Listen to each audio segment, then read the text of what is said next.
नूर हक शम्मे इलाही को बुझा सकता है कौन, जिसका हामी हो खुदा उसे मिटा सकता है कौन, उसे मिटा सकता है। नूर हक शम्मे इलाही को बुझा सकता है कौन, जिसका हामी हो खुदा उसे मिटा सकता है कौन। अपने मेहनत के करिश्मे की जो सांगली जीने को रवा जवा करे, अपने मेहनत के करिश्मे से जो सांगली जीने के सरजमी को रवा जवा करे, उस बारस्कर एकेडमी के स्टूडेंट्स को चमकने से रोक सकता है कौन, चमकने। सर्व बंधू भगिनी, विद्यार्थी विद्यार्थिनींनो, सर्व शिक्षक स्टाफ, नॉन शिक्षक स्टाफ, तुम्ही खूप कंटाळलाय। मी आल्यावर मोबाईल बघितला, कारण मी 10 मिनिटात संपवणार।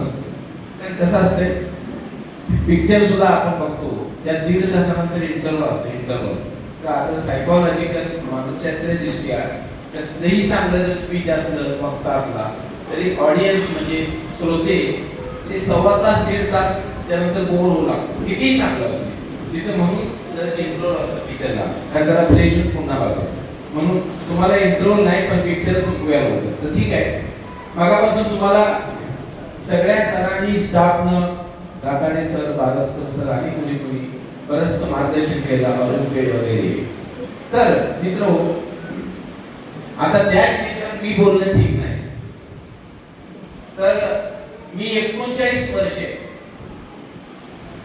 27 वर्षे लिंकेश्वर ज्युनियर कॉलेज तालुका नागस तालुका कोटे म्हणतात इथं मी इंग्लिशचं अध्यापन केलं आहे आणि 12 वर्षे इथं इंग्लिश स्पीकिंगचा क्लास घेतला।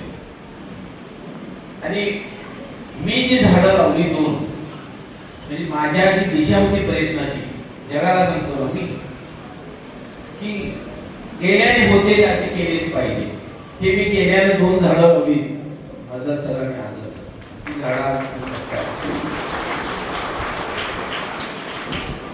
आणि त्या झाडाला लागलेली प्रमशी स्त्री फळच आहे। सुरुवातीला क्लास ज्यावेळी काढला त्यावेळी 3 मुलं होती, 3 इट्स अ रिअल फॅक्ट, सत्य परिस्थिती। 3 मुलं होती। मी एक फळा दिला, व्हिडिओ जातो म्हटलं do your duty honest by heart. भगवान श्री कृष्ण गीता में कहते हैं कर्मण्यवाधिकारस्ते मां फलेषु, कर्मण्यवाधिकारस्ते मां फलेषु कदाचन। कर्म किए क्या फल की इच्छा मत करे इंसान, कर्म की क्या फल की इच्छा मत करे इंसान, जैसे कर्म करेगा वैसे फल देगा भगवान।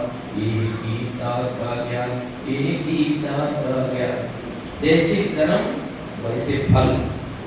मैंने इसे बताया सिर्फ तू बाय हार्ट वफादारी से कल्पनेचे कल्पनेचे काम कर, ऑटोमॅटिक त्या फळे येणार। कारण सच्चाई सत्य जे आहे ती शेवटी जर लागतं, सत्य परेशान हो सकता है पराजित नाही। सत्याची जी बाजू असते तर सत्याच्या बाजूला त्रास होऊ शकतो, मागं मसर करतो, पडायला लागतो। सत्यवाला पडतोय की काय, पडत नाही, अरे बात मागं जातो, शेवटी रिअटॅक करून अपयशी बनतो। किती मस्त कोटेशन वाटते मला ते, सत्य परेशान हो सकता है पराजित नहीं, और जो पराजित नहीं हो सकता वो सत्य के पक्ष में हम क्यों लढाई। चांगलं देव म्हणजे काय, चांगलंपणा म्हणजेच देव। तर यात मला एक गोष्ट सांगायची होती, मी सांगून बंद करतो।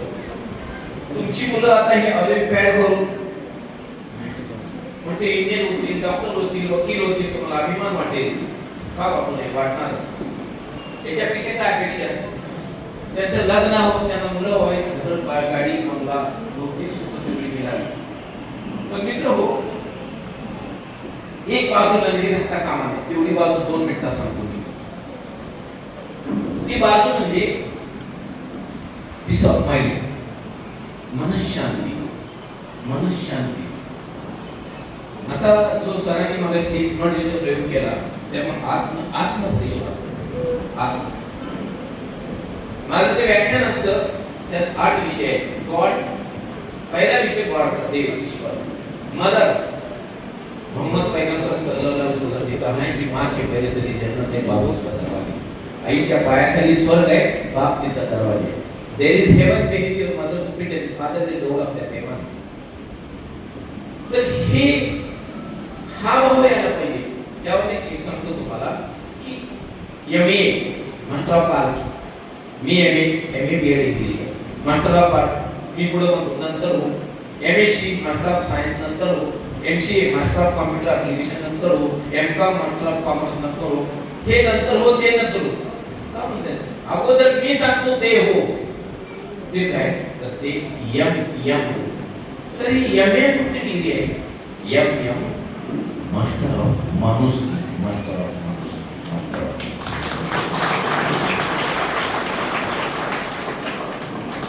माणुसकी नसेल तर शिक्षण व्यर्थ आहे. त्याचं एक मिनिटात एक्झाम्पल सांगतो. त्याचं काय बघा कशाचे माणुसकी पाहिजे, पैसे कमव भरभर.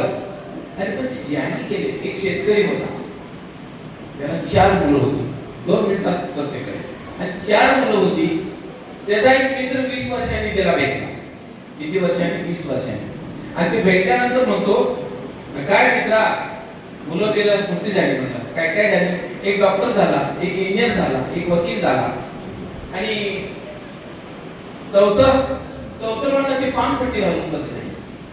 ते मित्र म्हणलं आता बघा चौथं तुला 5 गाठ निघाला तुझं काय ते बरोबर नाही.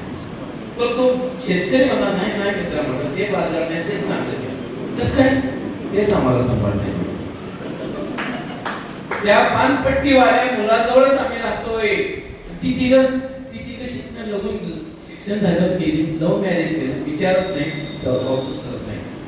एक कोण वकील BLLB, दुसरा कोण डॉक्टर MD मेडिसिन, डॉक्टर तिसरा इंजिनियर MTech. शिक्षण तर MM लागले आणि MM कुठं आहे? MM त्या पानपट्टी गेली.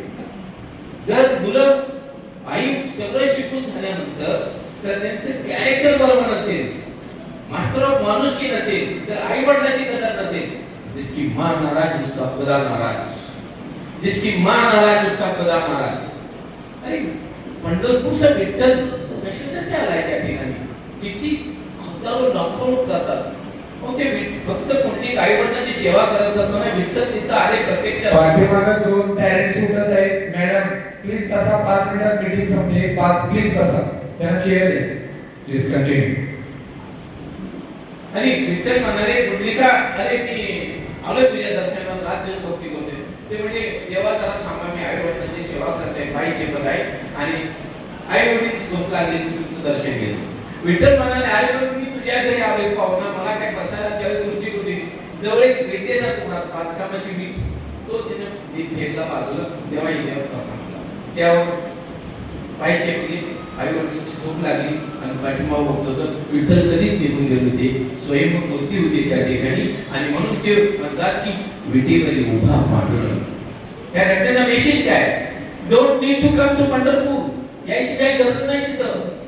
अरे एवढंच विठ्ठल सांगून गेले की मी कुठे आहे? मी तुझ्या आई वडिलांच्या सेवेत आहे. आई वडिलांची सेवा करून पंढरपूरला जावा. सोने पे सुहागा. आई वडील नाराज असतील, हायला जाऊ नका, पंढरपूरला जाऊ नका. कसं शक्य आहे होतं? ज्या आई वडिलांनी संभाळ केला, तुमच्यासाठी रात्री जागून काढल्या, वडिलांनी काबाड कष्ट केले, रक्ताचं पाणी केलं, आणि जर त्यांनाही एमए शिकलेली एकटीची डिग्री जर पोरं सांभाळत नसतील तर तो आहे त्या शिक्षणाला धिक्कार आहे, काही उपयोग नाही. शिवायचे शिक्षण खूप करावं वाटतं असेल का हे पाहिजे. आणि म्हणून मी व्याख्यान ठेवलेलं आहे हृदयापासून हृदयापर्यंत, फ्रॉम हर्ट टू हर्ट, दिल से दिल तक. असं व्याख्यानाचं नाव काय ठेवलंय? ज्यावेळी व्याख्यानाला सुरू करतो त्यावेळेला नाही म्हणजे हृदयापर्यंत. शेवटच्या 10 मिनिटात माझ्या डोळ्यात अश्रू येतात. आता सुद्धा बोलता बोलता आले होते आणि समोर श्रोते सगळे मुसमुसून रडतात. आणि तेच संस्कार माझ्या बोलावले झाले. एक दिवस पाय न चेपता झोपत नाही कोण, कारण ते बिंबवलेलं आहे. I have inculcated that feelings. त्यांच्यामध्ये संस्कार बिंबवलेले आहे. तो वेळ काय हो, कशाला काय करायचं? ते माँ का नहीं हो, किसका नहीं हुआ, जिसकी माँ नाराज उसका खुदा नाराज. हाँ, ये दावे के साथ नहीं सर, हर मजहब में है, हर प्रत्येक धर्माची गोष्ट आहे, हिंदूमध्ये आहे, मुस्लिममध्ये आहे, ख्रिश्चनमध्ये आहे, बौद्धमध्ये सगळीकडे आहे आणि ते कॉमन तत्व आहे, ते शिवराचं तत्व आहे. आणि नुसतं हजला जाऊन नमाज पढून, पंढरपूरला जाऊन, देवळात जाऊन, भगवी वस्त्र घालून झिरो अंतरशी चाहिए, अंतरशी. वर रेमंडचे कपडे आहेत आणि खटके अंडरपॅन्ट आहेत का उपयोग नाही. आतले कपडे स्वच्छ पाहिजे, शरीर निरोगी पाहिजे. ठीक आहे, एवढंच सांगायचं. ते व्याख्यानाचा मेसेज येईल त्यावेळेला तुम्ही या. दुसरी साधी गोष्ट सांगतो की इंग्लिश स्पीकिंग क्लास एक छोटासे ज्ञान मी घेत असतोय. तुम्ही म्हणला तुमच्या मनात सर इंग्लिश मीडियम आहे, शिकत आणि स्पीकिंग क्लास कशाला पाहिजे. तर एकच मिनिट सांगतो. मराठी बोलताय, आता मी मराठीत बोलतोय.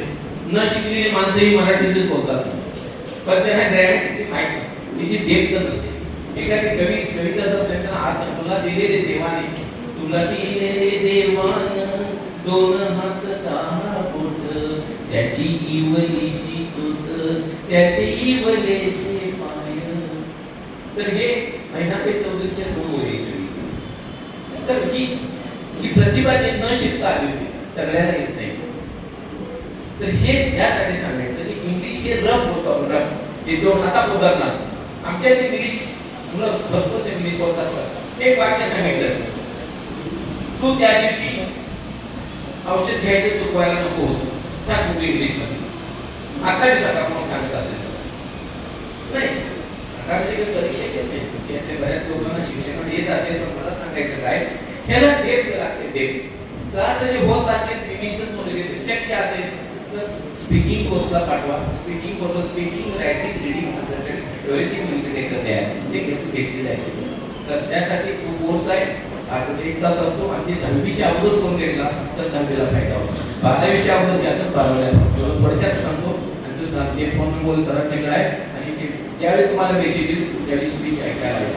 आणि आम्ही किती जरी सांगितलं, अगर ये बात मेरी झूठ है, इसमें सच्चाई नहीं है, हमारे सब की बात अगर झूठ है तो मैं इतना ही कहूँगा क्योंकि व्रत में अगर इसकी सच्चाई नहीं है, सच्चाई छुप नहीं सकती कभी बनावट की वस्तुओं से, सच्चाई छुप नहीं सकती कभी बनावट की वस्तुओं से, कि खुशबू आ नहीं सकती कभी, खुशबू आ नहीं सकती कभी कागज के फूलों से, कागज के फूल.